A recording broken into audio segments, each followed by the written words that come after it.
So what's going on? This is Zach here. We're going to talk about brand protection, specifically trademarks today. We live in a very frothy, active brand world right now. You know, in today's world, the brand is worth as much as almost anything else in the business. If you had a major multi-billion-dollar company with a brand everybody knows and loves, if I said I would give you that entire company's stuff, its warehouses, its forklifts, its crates and boxes and customer lists and everything else, and you can have that, or you can just have their trademarks and you got to build the rest from the ground up. 9 times out of 10, the prudent move is to take the brand and buy the stuff.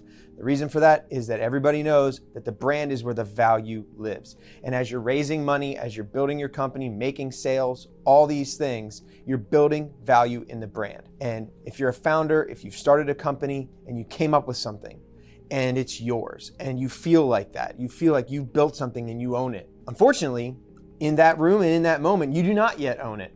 There's some things that you need to do to protect yourself. And as with good health, an ounce of prevention is better than a pound of cure. And so what we're going to talk about is ways you can protect yourself, protect the things you own so that ultimately that value can be worth so much. When you think about how you're forming your company, source identifiers. What is a trademark? A trademark is anything that enables customers to identify you as you. There are things that you need to do to protect yourself. What can you do? Well, most people, the lay understanding is, let's go get the trademark. What they mean to say is, let's go register the trademark with the United States Patent and Trademark Office. And in doing so, there is a belief that then they get the mark. In reality, in the United States and in other jurisdictions, if you want to go internationally, but principally in the United States, we get rights through use. The USPTO and the government does its best to premise the whole system on a notion of fairness. What does that mean? People who use it first should get it first. It's that simple.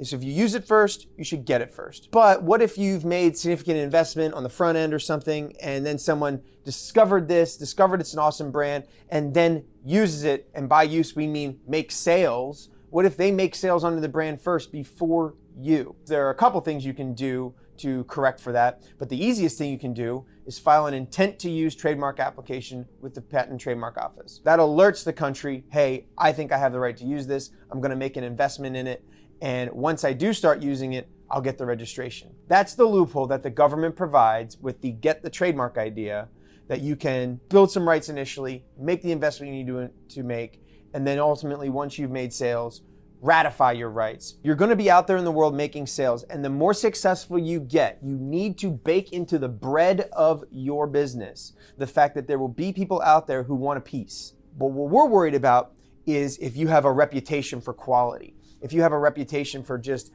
being great, and people want to be associated with your brand, there will be third parties who come in and try to do a little bit of that action as well, and maybe try to ride the line of appropriate and illegal. And you need to bake that into your understanding.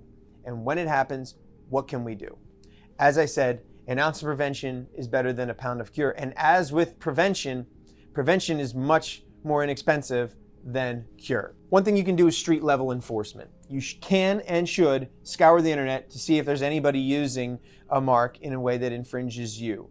And it probably won't be very hard if the infringement is really material. If it's someone who's really doing a thing that would maybe affect your sales or something. If a third party is getting a little bit more aggressive, maybe they're trying to register a trademark that is infringing. Maybe it's willful infringement. Maybe they know they don't have the rights, but they're going to test your resolve.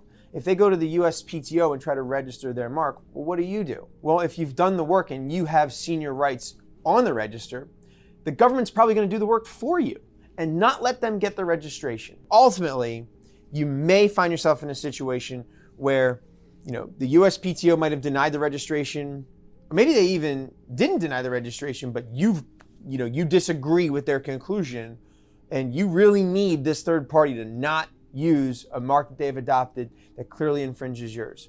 Maybe it didn't work. The registration didn't give you the ample protection you wanted. Maybe you sent a demand letter. Maybe you sent multiple demand letters, and they're just not listening. What's left?